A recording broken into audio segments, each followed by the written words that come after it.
Welcome to the Fierce and Fabulous Duo. I'm Sandra Katina, and I'm here with my co-host, Dr. Tony. Today's show is dedicated to the memory of Michael C. Fiore, a decorated firefighter who was one of 343 New York City firefighters who died on September 11th, 2001. Today, Dr. Tony and I will interview Linda Fiore, Michael's beloved sister. Welcome, Linda. Thank you for being on our show. Thank you so much for having me, Sandra. We're so honored you're here with us. Linda, you and I met at a yoga studio in Staten Island 20 years ago. And inside the studio, there was a small altar, and it was covered with flowers and candles.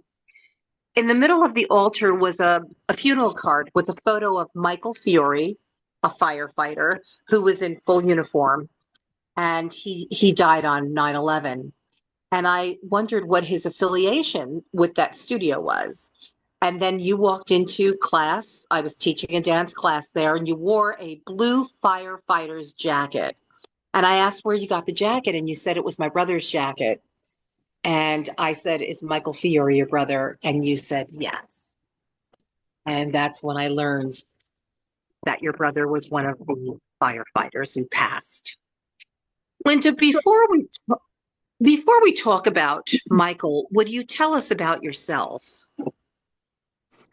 Well, I'm, first of all, Mike's older sister. And throughout my whole life, I was known as Mike Fiore's sister, not Linda Fiore. My brother was a very popular man. But I'll tell you a little bit about Linda Fiore first. I was born actually in 1955 to Michael and Madeline Fiore. My parents met in Syracuse. My father was a student in the ROTC program at Syracuse University, and my mother was a nursing student at Memorial Hospital. My parents married very young. I believe it was because my father was being transferred to the South, Alabama. And so at 20 and 21 years old, my parents married. And 8 years later, I was born. 4 years after that, my brother was born. As a child, I was a good student. I was quiet, contrasted with my brother, who was a wild man and always into trouble. As I was in high school, and it was about time to decide what I wanted to do when I went into my college program, I decided I would become a nurse, as my mother did. And interestingly enough, when I started to get into the curriculum of nursing, I found that, gee, it's very possible I made a bad choice until I got into the community health program. And once I graduated, I became a public health nurse. So for 35 years, I was a public health nurse with the New York City Department of Health and Mental Hygiene. I had many types of positions there. In 1991, I unfortunately got a very rare form of breast cancer called metaplastic carcinoma of the breast. And I was treated. I went to Memorial Sloan Kettering Hospital, and it turned out that they had really only seen about 5 cases there. And the doctors that were treating me, this was the first time they had to deal with that. So I had a modified medical mastectomy, and a very intense chemo, and I'm still surviving. So whatever they did, as dramatic and drastic as it was the right thing. 15 years after that, I got chronic lymphocytic leukemia. and I am still an active case. It's a slow progressive disease. So, in the course of the years between my breast cancer and the leukemia, I decided I really needed to do some things, make adjustments in my life. I was already a transcendental meditation practicer. And I guess I started that in the 1980s. But in the 1990s, where I met you at the yoga studio, I decided I needed to do some physical, spiritual, emotional type of healing, and I started my yoga practice. So I've actually been meditating since 1982 and doing practicing yoga since 1996. And I attribute both of those changes in my life, as well as concentrating on better foods. Mhm. I started to love dance as a senior in high school. So since that time in my life, I've been ballet, modern, jazz, belly dance, and ballroom dancing. And I continue to try to find new forms of dance. So that's me, Linda Fiore. Linda, you are an amazing person. And I believe that today you are thriving, you are living life to the fullest. And I know it's because of the work that you put into yourself, eating clean, yoga, exercise, dance. You're living life and you're loving life. So I just want to commend you for that because a lot of people would not go in that direction. And it takes some work to do that. And I think you're terrific. I think that everything you do is so positive, and you've been such a role model for me in so many ways. Well, And Sandra, the belly dance years were, I think, some of my favorite. And I was so heartbroken when you were unable to continue with the teaching.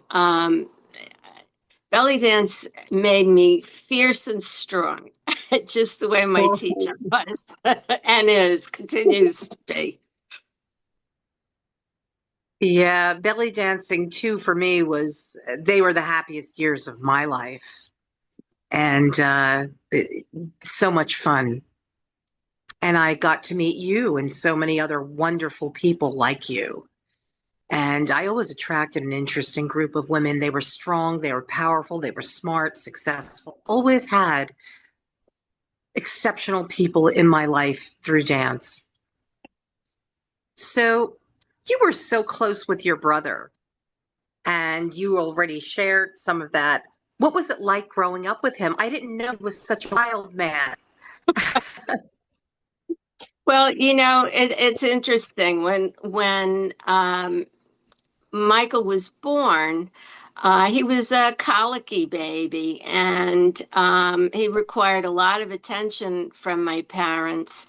And I think probably in my very early years, I was jealous because I had been the sole attention getter, and then Michael comes along, and he's always crying after he eats, and but as he became a little bit older, uh, I started to realize how cute he was. And he was very independent. And I don't know if it's really a toddler.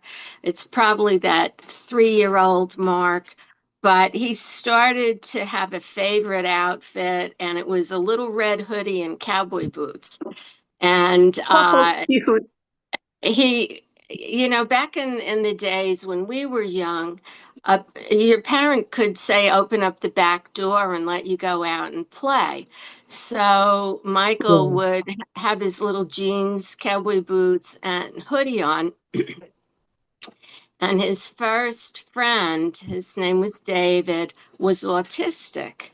And David was not verbal in the sense that we are, but he did communicate. And my brother was speaking in a language that David had invented, and Michael and David had a really good friendship and would go around. We lived in garden apartments, and they would go around and have little adventures. And in one of those adventures, my brother falls into the sewer because Oh, the grading wasn't there, and someone rescued my brother. And I think from that point on, my mother started to realize my brother was going to be getting into all types of adventures. Michael liked Mighty Mouse. That was a very popular cartoon, and Mike would ask my mother to pin a dish towel on his shirt, and he would run around the house as Mighty Mouse. Um, So, I think back, as young as 3 and 4, there was obvious interest in adventure. One thing you might not really know about Mike was when he started school, he had a difficulty reading, and so my mother at night would read with him, and his favorite book was called The Children's Guide to Knowledge, which was like a little encyclopedia. And so Mike went through this encyclopedia as a, young boy, and he developed a love for reading. Mike was an avid reader. Even when he was a high school jock on the varsity team, he would still come home and read. Another thing that was interesting about my brother, to me, is that he always seemed to find people that were underdogs, uh, boys with few friends, and Michael would always take them under his wing. He had a kindness about him, um, and he had a fabulous rapport with all types of people, not only the underdogs. So I think as I look back at Mike, he had like tons of friends, and some of them would be on the fringe of what other people would consider a person to be a friend. In high school, he loved animals. He fed kittens. He played varsity basketball. There's so many kind things I could think about my brother. Linda, So thanks that's what so it was like. yeah, thanks so much for describing him. He sounds like he was such a special person to you and to many other people. So that really gives us a good picture of who Michael was. And would like to understand a little bit more about what drew him to the profession to become a fireman. So when did he decide to become a fireman, and what was his favorite part of that job?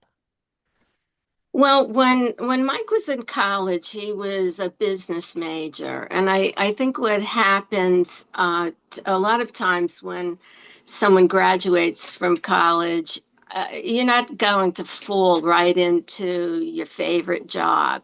So, believe it or not, he became an insurance adjuster initially, and he hated it because he said when he would go around to the various clients, their insurance policies never would cover the damages that had been incurred during whatever problem. So I think he was probably looking for something more adventurous than going around and checking out roofs and siding damages. So he applied to the fire. He took the test. First of all, in New York City, you have to take a test. Took the test. He passed the written part of the test. He passed the physical part of the test. And I guess he was about 27 finally. He graduated from college at 22. He had about 5 years of this insurance adjusting, and then he went into the academy. And I think that would have been the most, the best fit for my brother because he liked adventure. He wasn't afraid of heights. As a college and high school student, he did roofing as a side job. So,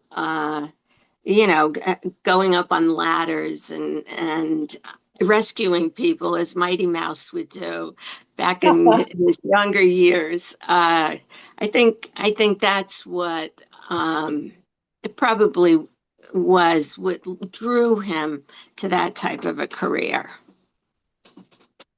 Linda, thank you so much for going into detail about your brother.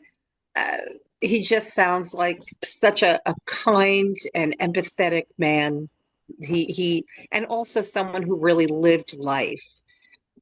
Linda, would you describe what happened in your and your parents' life on 9/11? Well, I think, as we approach 9/11 now, it becomes more, it becomes a raw remembrance. But on that particular day, it was a beautiful day. Mm. And for the craziest reason, I always remember the type of day it was. And it was a crisp, beautiful day, sunny, happy to be alive type of a day. And Mhm. at the time of I was still a public health nurse, but my job was a regional manager. And I was responsible for 350 health professionals, nurses, doctors, and paraprofessionals that worked in the schools in Brooklyn. So on that day, I drove to my job as I usually would, and I was sitting in my office when one of the clerical support people came running and said, one of the World Trade Towers was hit by an airplane. And so I immediately turned on the radio. I knew my brother was working that day because the day before I had spoken to him on the telephone and he had uh, told me originally he was supposed to work with my boyfriend at the time, and he asked me would I be speaking to my boyfriend, and because he could not do the job that day. And so we had a long conversation, but anyway, I knew my brother was working. So I thought at that moment that it was just like a little plane that nicked the World Trade Tower. I didn't think it was the disaster that it was. And I thought because my brother was in this elite rescue unit, the city of New York has 5 rescue units that are firefighters trained a little in above and beyond. I'm sure the normal firefighters won't like this, but they are trained in elite types of rescues, and they're backup and support to the firefighters that work throughout the city. And so I knew my brother would be called upon with his unit to go to the World Trade Center. However, shortly after that, when I had the radio on in my office, I heard that the tower was in fact hit by a large airplane, not a little nick on the side, and that it was much more of a disaster than I thought it would be. And so naively, I thought, oh, well, I guess when the day is over, Mike and I will be able to talk about what happened because in my role, I was responsible for mobilizing nursing staff in case there were city disasters. And unlike the hospital nurses that would be, working in their hospital departments, in the health department, you become deployed to the field.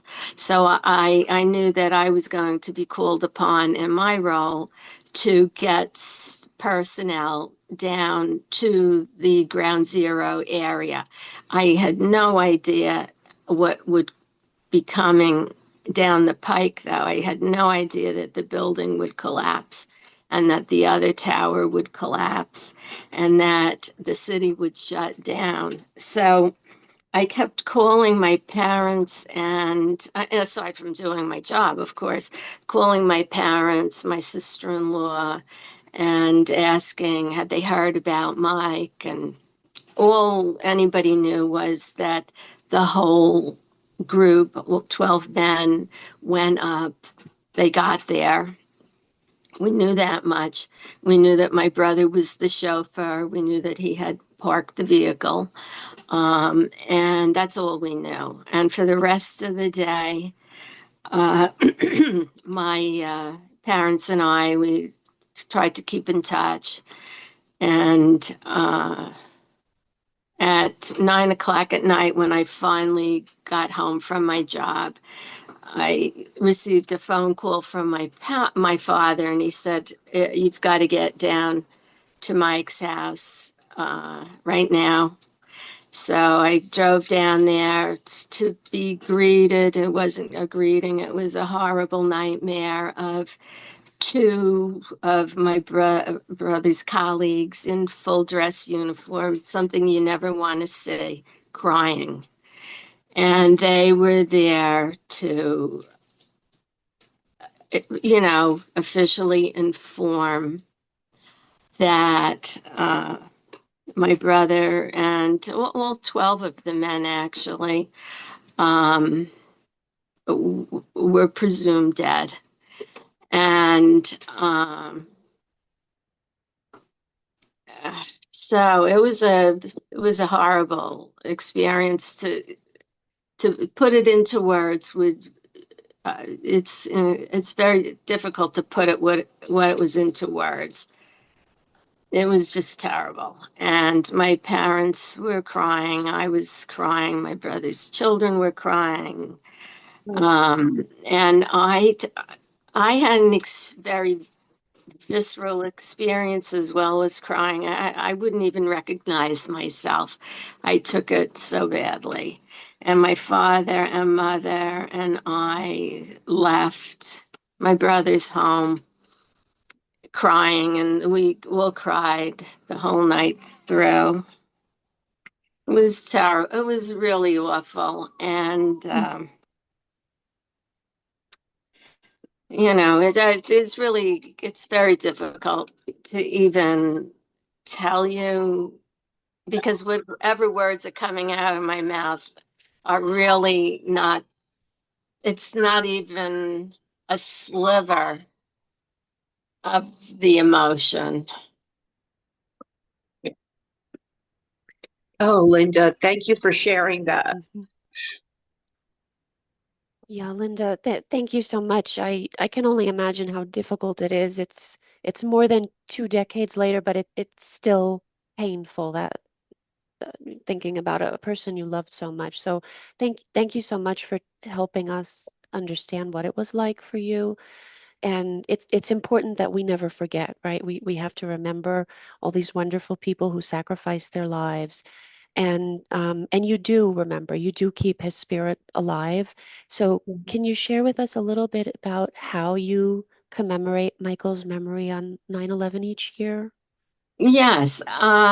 Well, for the first 5 years, actually, um, Rescue 5 would have the families gather at a meeting place, and in a bus, we would all go up to ground zero. And the first year that we went up, it was a year from the event. So they were able to have the whole imprint of the towers. Debris was all gone. And they had this large ramp. And I'm only going to tell you this story because it's so powerful.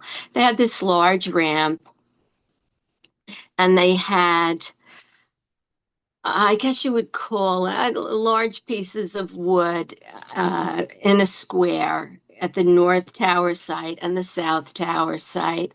And they had filled it with water as like a little reflection pool. And every family member um, proceeded down the ramp. We all gathered around. They gave us roses, and we tossed it into this reflection pool, usually at the point where our loved one's name was being read. And on this first year anniversary, after all the names were read, it also was a beautiful sunny day, crisp.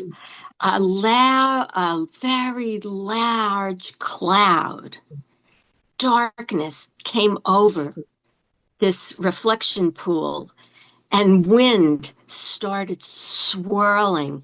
It was as if all the souls emerged. It was the freakiest experience. Didn't happen years after that, but on anniversary one, it did. So now we're going 24 years later. Each rescue or firehouse that have lost individuals commemorates their loved ones in a different way. And in Rescue 5, there is a church service where all families gather. The names are read, and very lovely words are said by the priest, and also from the Lutheran minister who has been with the group since the first day. And then there's a luncheon in which you get to, talk with the families, and you see the little children have grown and they have their own children, and some of the widows have remarried. I think most of them have. So you get to see the extended families, and I don't find it a sad day the way I did 24 years ago, but I find it a very powerful day. Mm-hmm. That's beautiful, Linda. That is beautiful. And Linda, your story gave me chills Yeah. about one year after. Just unbelievable. Things we can't explain, right? No. Yeah. Yeah. Well, Linda, we're so honored to have you here, and we do want to dedicate, as Sandra said, this episode to Michael Fiore. He was one of 343 New York City firefighters who sacrificed their lives in the line of duty. In addition, there were 72 law enforcement officers and 13 paramedics who died on 9/11. There were 2,753 civilians who perished on that day. And then over 360 rescue workers died due to post 9/11 related illnesses. Linda, we thank you for your transparency in memorializing Michael. And as we approach the 24th year of the tragic event, we reflect on that day. We want to keep remembering. It's important for the younger folks who were very little or who weren't alive to know what happened, and to know about all these wonderful people who sacrificed their lives, and they're still with us. Their memory is still with us. So thank you so much, Linda, for being with us today. And Thank you, thank Linda. you. Thank you so much.